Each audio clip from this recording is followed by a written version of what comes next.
to the NXT Podcast, your home for weekly NXT reviews and insight. The beautiful part of NXT is that when one dream ends, another dream begins. Find all of your NXT news, recaps, and analysis right here. So with that being said, we only have one question for you. Are you ready? We thought so. Let's get the show started right now. Oh, ladies and gentlemen, welcome back to the NXT Podcast. As always, I am your host. My name is Zachary Smith.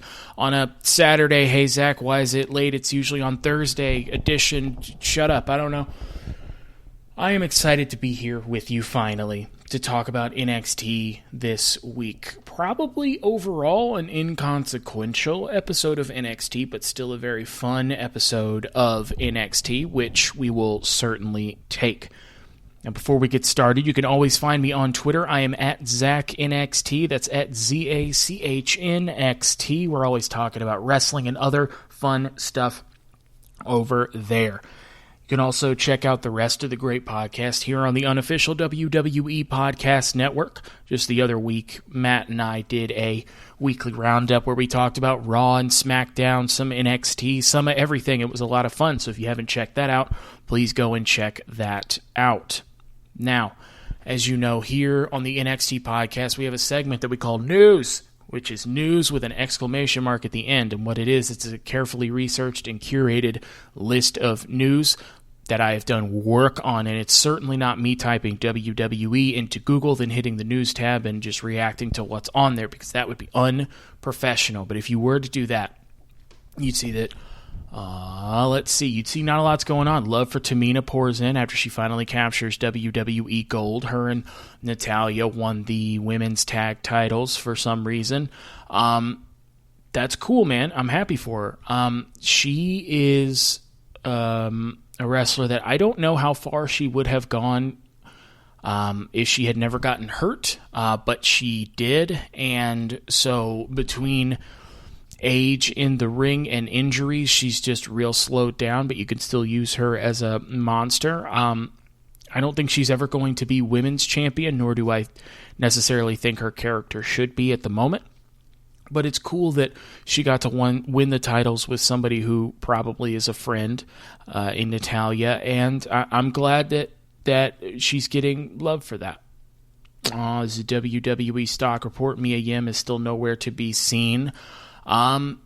Mia Yim not being anywhere to be seen is a great thing, because that means she's not being seen with Retribution. And no matter what Mustafa Ali says on podcast, Retribution is not deep. There's not a greater story.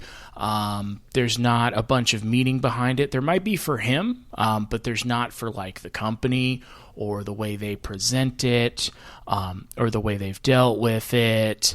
So that's cool. So anybody who can get away from that is doing well just by not being in it. Mercedes Martinez got away from it, went back to NXT. She's doing a lot better. Hopefully Mia Yim is being brought either to NXT or to the main roster just as Mia Yim, because Retribution is going nowhere. So that's good. WWE Hot Take.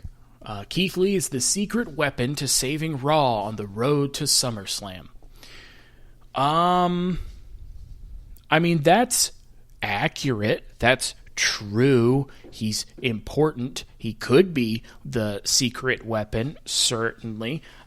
He came out and had a great debut, faced Randy Orton, was in the mix with Drew McIntyre, blah, blah, blah. And then Vince McMahon or somebody decided that he needed to go back and learn to work, because this person who's been working professionally for years and years and years doesn't quite match that WWE style. And no matter how many people don't match that WWE style who are fantastic wrestlers, they never think that maybe we should open up our programming to different kind of styles. They think, nope, because you can't work our style, you suck and you need to go get better.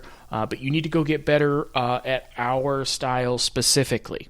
It's not a you need to just get better in general thing, because there's not a lot of holes in Keith Lee's game. anybody can improve, anybody can get better. But Keith Lee was already really, really good. The only reason I can think that he would need to go back to training is because he doesn't work the WWE style. So that's more of an indictment on the WWE style than anything. So that's cool. Jerome Young, a.k.a. New Jack, passes away. That sucks. He was 58. New Jack was an insane person, and that was a lot of his appeal. And he was a different kind of dude, man. He is a dude that lived some life. And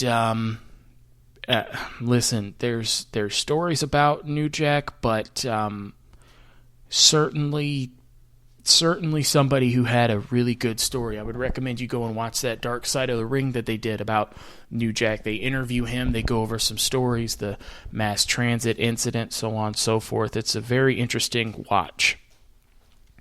Sportster says 8 times WWE treated their wrestlers poorly. There's so many more than 8, so that's an almost incalculable number of people that they have treated poorly. Randy Orton says John Cena and Batista use WWE, quote, as a jumping board for Hollywood. He says he thinks he's happy with his place in the company. I don't know if he meant that as a slight or if he's just comparing himself to John and Batista. It's probably what it is. I love wrestling. If you can use WWE as a jumping board to some place that will be better working conditions and maybe provide some health care, you absolutely should. WWE markets itself as a family, and Vince McMahon is like everybody's dad. And there's a reason for that. And it's not because their, culture is so good, or they, believe in family and family values and they think it makes the product stronger. That might be what they say outwardly. But the reason that WWE does that, and heads up, a reason that a potential employer might do that, is because it creates a system in which you almost owe them. Well, if we're family and this is your surrogate dad, then you want to help them out. You want to work you want to work more dates and spend time away from your family. Not only because you love wrestling and this is your passion, but because this is a family and they set it up so that you feel like you're letting your family down if you don't help. Not realizing that it's not a family. Whoever you work for right now is not your family. If you were to get fired tomorrow, you wouldn't hear from a lot of those people again. And that's fine, but don't treat a job like a family, because that's simply not what it is. As somebody who has been fired from a job and left a job and kept almost no friends from either of those, just understand that if a company keeps pushing that family thing, there's a reason for it. That's the same one that'll ask you to come in on all your days off, and if you do it once, they'll ask you to do it all the time. Now, for some people like John Cena or Hulk Hogan, they're slotted as the top person, so you can understand that. But for John Cena or Batista, when they are older, there's no reason to stick around. But I'm sure that they had to tell them no a million times. Goldberg's still coming back. Goldberg does that for the money, but also because, hey, we're a family here. Why don't you just come in and do this? So yeah, John Cena and Batista ended up using WWE as a springboard. I don't know that that was the plan initially, but they absolutely should have. Use your employer as a paycheck and as a stepping stone to something better. Don't ever feel like you have to stay in one place because it's a family and it's who you are and blah, blah, blah, blah, blah. That's news. We're going to talk about NXT. We have a recap of last week. The women's NXT tag titles go to Candice and Indy in a street fight. If I remember, it was a good match, but again, those NXT women's titles don't mean anything. They're not going to. I mean, down the road, maybe, but they don't have that many women's tag teams, I don't think. So that are going to continue to be tag teams. And the title started as such a joke with that bad main roster women's tag title match, and then the champions were gifted the titles, lost them in the same night. It's just, there's a deep hole to dig those titles out of. Tonight we'll get Kushida defending the Cruiserweight title against Santos Escobar. That's going to be a 2 out of 3 falls match. That's going to be really good. Also, Raquel Gonzalez defends the NXT Women's title against Mercedes Martinez. I'm not sure why it's Mercedes Martinez, like storyline-wise, but here we are. They kind of had everybody go against Io Shirai, and then now that Raquel's the champion, they're kind of just going to, I guess, have to recycle the same people, which that's okay to a degree. You want to see newer people in there as well, but you're building up Raquel right now as your new champion, so that's cool. Karrion Kross is also taking on Austin Theory. Austin and Johnny took out Karrion Kross last week, so he's going to be mad.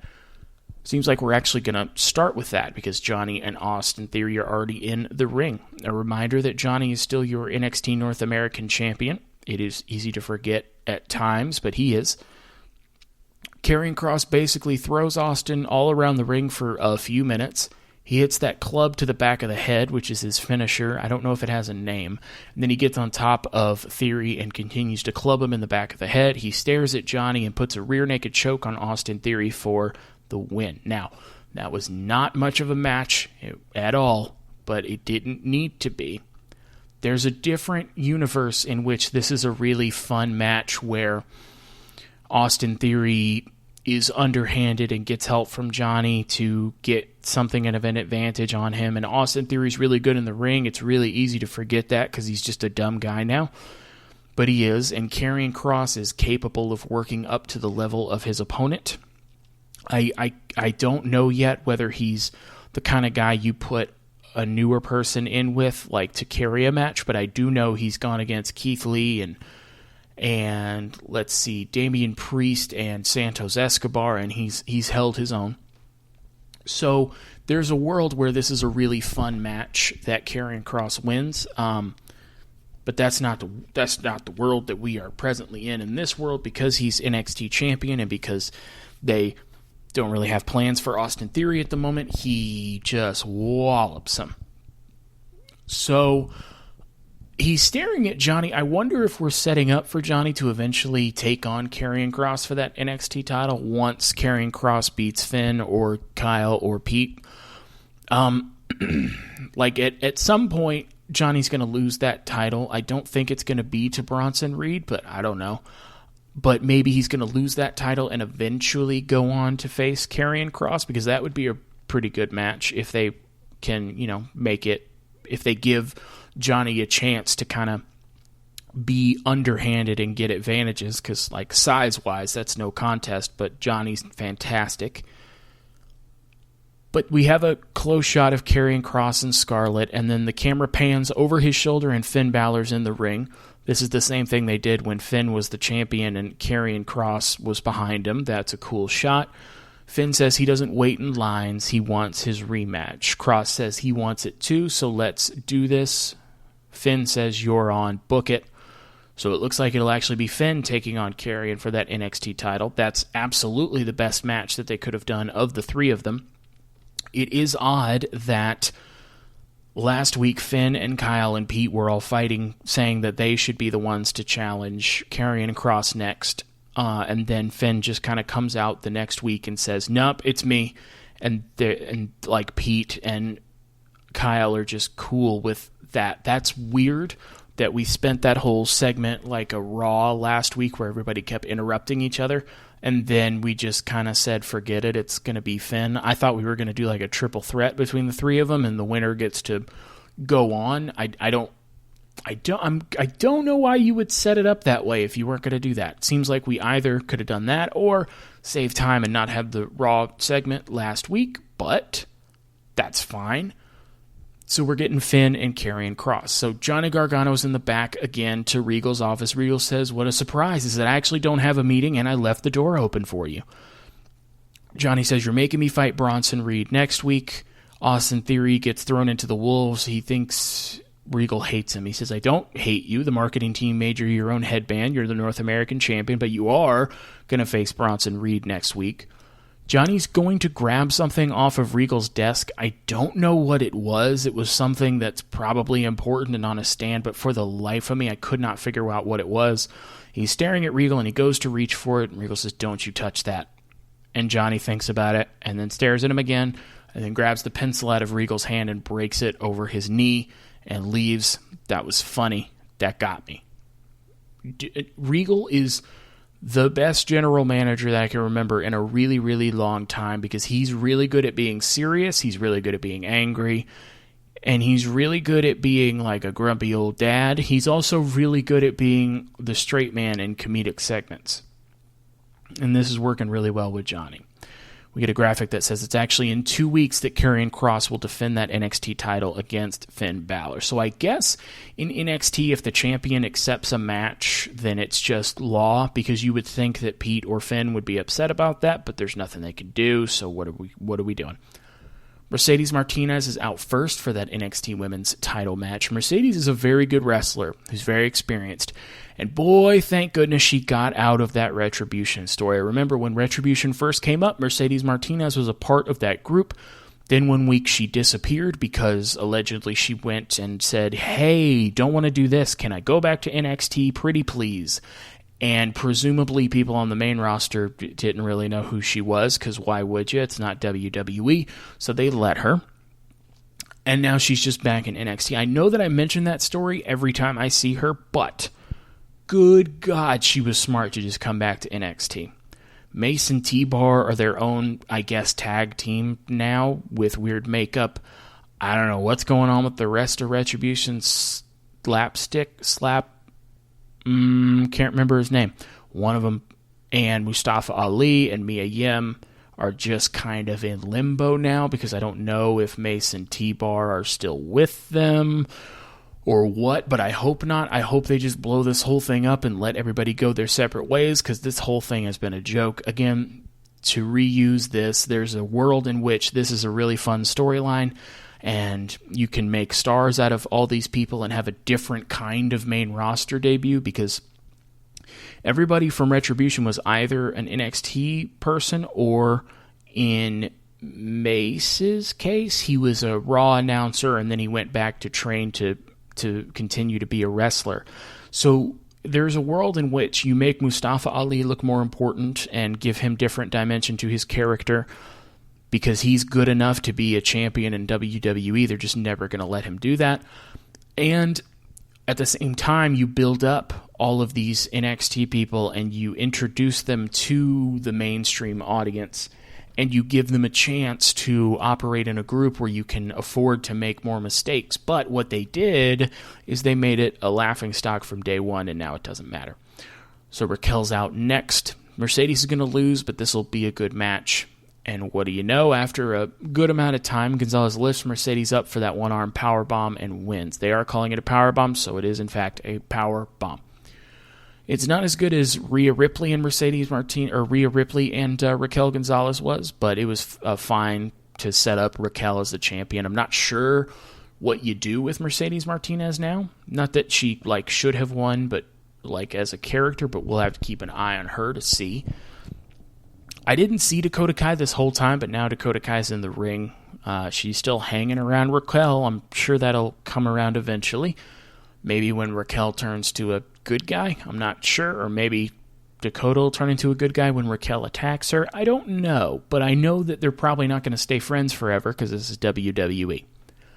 Isaiah Swerve Scott is arriving with his posse. He's going to be up next. I really hope we do more with this version of Swerve. Again, I know I say this every week, but he's so good. He could be NXT champion and be believable and really good. The promo ability's there. The matches are there. The it factor's there. The main roster, probably going to be no good, because I don't trust them, and they won't see it because their eyes are broken. Maybe it's not that everybody you come across doesn't have it. Maybe it's that you don't have it and you can't identify that, but NXT can do it. Before they come out, we cut to the back, and Bronson Reed's been taken out in the locker room by Austin Theory and Johnny. Bronson Reed was dressed to wrestle. I don't know why, but they attack him, setting that up for next week. Bronson Reed said that Johnny is a dead man. Swerve is alone on the entrance ramp. He says it's about to get real spooky here in NXT. I did not know what that meant, but then the video comes up for Hit Row. So Hit Row is going to be the name of the group. That's a cool name. I dig that. So at the beginning of this, I wrote that I don't know any of these people. I do now. But having your own group is a really good way to make someone feel important. It's good to have a group around you. You don't want to overuse it. Like some of the criticism for AEW, for example, is that there's a lot of groups or a lot of factions, and it loses some meaning when you have too many. And that's fair enough, but use selectively. Like Santos Escobar feels more important because he has Legado del Fantasma. So you can absolutely give somebody a group, and it just makes them feel like more right out the gate. Swerve has a very punchable face, which is one of the best compliments I can give for a bad guy. He gets this smirk on his face, and you can tell he's just laughing at you specifically. It makes you want to punch him, which is like bad guy 101. They bring a red chair in for Swerve to sit on. I love that he can't just sit in a normal chair. Swerve also talks about himself in the third person. What a jerk. He's so good at this. He said the biggest mistake Swerve made is he was trying to be someone they wanted him to be. Swerve is a savage. Swerve is disrespectful. And Swerve is a dangerous man. That's the way Swerve has been thinking the last 6 months, so he recruited some people who think the same way. First, we got Top Dollar. Not Top Dollar, Top Dollar. He's the big guy in the group, the bucket hat. They call him that because he says, from the NFL to A&E to XXL to USA, I make top dollar every day. All right, so Top Dollar hits a freestyle. Now, that's either because Top Dollar raps in real life, or there's another reason that I wish it weren't. We're gonna get into this a little bit later. I looked up Top Dollar. His real name's AJ Francis. He was a nose tackle for a bunch of teams, kind of a journeyman in the NFL. He played a total of 9 games, 17 tackles, 3 solo, 14 assists, and no sacks. So again, just a journeyman. But that's no slight against him. I certainly could not make it in the NFL. But it's good to get an idea of who the person is behind it. He's a pretty good promo, though. They don't introduce the second guy, but what do you know? He raps too. I figured it out. It's Ashanti the Adonis, who did not rap before this. The woman in the group is B-Fab, because she B-Fab. You get it? And what do you know? She raps too. Now, here's the thing. B-Fab is a rapper. Now, I looked up B-Fab on YouTube. B-Fab has about 2,000 and change subscribers, has about 4 videos. Now, I am a big fan of rap music. I had not heard of, I think it's Brianna Bailey, something. I'm going to say this. B-Fab, not necessarily like a lyricist, but there's some talent there, I'll say. Their symbol is the downbeat of Pentagon Cero Miedo, or Zero Fear. Just like you make a circle with your index and your thumb, and then the other 3 fingers are out, and you just put that down. If you put that up, that's Cero. Down, that's Miedo. That's Zero Fear. So they have half of Pentagon's thing. That's a really good look with a show that made you come to Tuesdays. Okay, here's the thing. So they rap, and that's odd because it's NXT, but they should be good. Here's the thing. Now, I know B-Fab raps. I don't know if Ashanti the Adonis raps, and I don't know if Top Dollar raps. If all these people rap, I know Swerve does, then that's one thing. But if they don't, or even if they do, and they decided the best way to introduce these folks was to have everybody rap, it's always weird to me when, like, white dude decision makers decide that the best way to present black people is the hit group and they rap. Now, if this was Ashanti the Adonis, Top Dollar, Swerve, and B-Fab's like idea and they're excited about it, more power to them, sincerely. But if it was like it's really hard to imagine like Triple H, Shawn Michaels, and Road Dogg all just like in a room being like, you know what they should do? They should rap. That always makes me uncomfortable. So all I could say is, like, I hope that they don't have to rap every single time we see them, because Top Dollar had a good promo before he was rapping. The rapping was not, like, bad. It's just always weird to me when, hey, especially in wrestling, when it's like, hey, there's black people, and so it's either gonna be that you're like the New Day, which is cool, or you're like a Ugandan, or you rap, or you're called Crime Time and you commit crimes. Do you see why that's weird? You see why that's weird to me? You see why, like, with WWE's history, I'm preemptively uncomfortable with this as the setup? But it's an interesting group, and I hope that they do stuff with them. We cut to earlier. There's an auction today. It took me longer than it should have to figure out what this was. There's an auctioneer in front. It's a lakefront home being sold. I think it was 8 bedrooms, 6 bathrooms, lake views. I don't know why I wrote this down, but I did because I want you to have a whole picture. I'm going to save you some time. Cameron Grimes gets out of the car. He's late, but he wants the house. It's $2 million at first, and he says, yeah, just do that. At first, I thought it was other NXT superstars in the crowd. It's not. It's just random people. One of the dudes from the back looks like Dexter Lumis, and so I got fixated on that. I was like, why is Dexter Lumis here? Why does he need a house? Does Dexter Lumis have money? The bid gets up to about $8 million. There's somebody else bidding who you can't see. It took me like until $9 or $10 million to figure out what was going on. At the last minute, the mystery person just bids $20 million. Cameron Grimes says, this house isn't worth that. I'm out. They reveal then that when he bets $20 million, that it's Ted DiBiase again. And Cameron Grimes is basically, why are you doing this to me? Ted DiBiase says, I've said it once, I've said it 1,000 times. Everybody has a price for the $1 million man. But you, Cameron Grimes, you are no $1 million man. So these vignettes don't have like a point, but they're fun, and it's fun to see Ted DiBiase.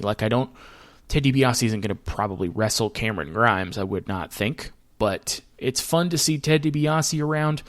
Cameron Grimes' character basically is Ted DiBiase, just a rich dude who flexes his money, so it makes some sense to have these little segments. That way Cameron Grimes can still be on TV, but he doesn't have to necessarily wrestle every week.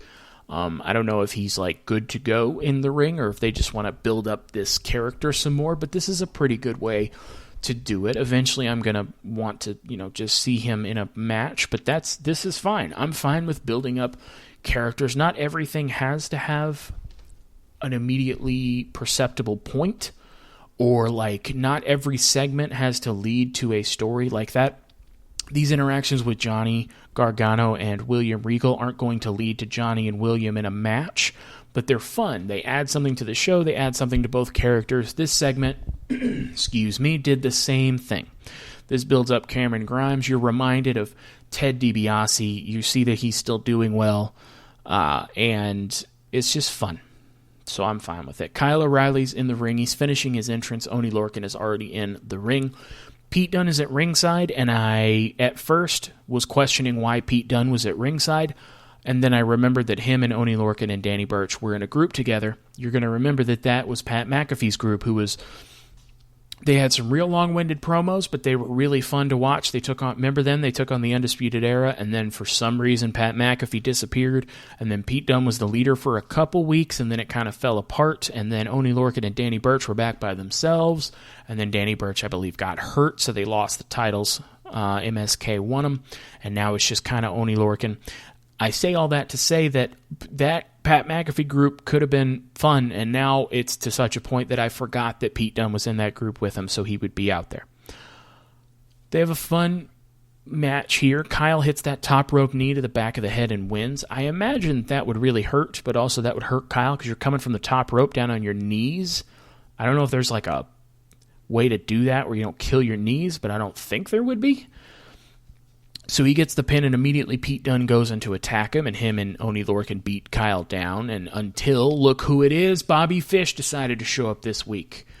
DJ on Twitter pointed this out to me. He's finally back because he knows how I feel about this. Now listen, I'm not talking about the guy, like the actual person, but the character of Bobby Fish. There's a lot of PTO saved up because he just shows up whenever. I don't know if Bobby Fish in real life was hurt this whole time or if they didn't need him or what the hell, but it's super weird for Bobby Fish to not show up at any point while Undisputed Era, that he was kind of sort of a member of when he showed up, was falling apart and imploding, but then like he just randomly comes back at a later date. That's super weird. Again, that's the character, not the guy.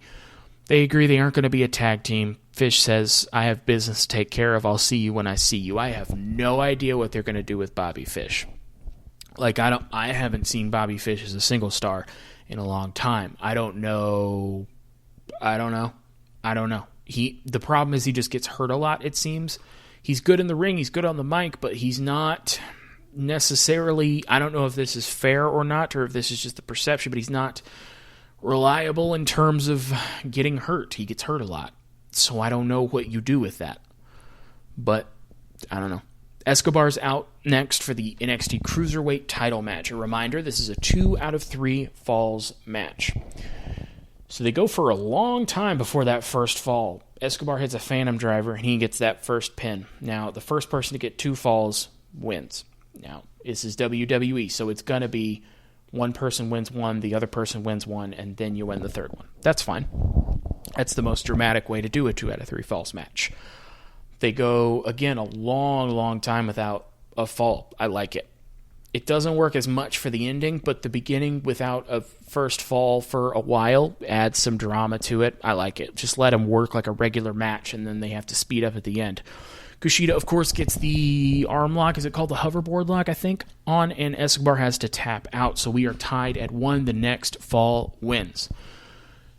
Kushida very quickly is trying to keep that arm bar on, but then suplexes Escobar into the corner and then hits.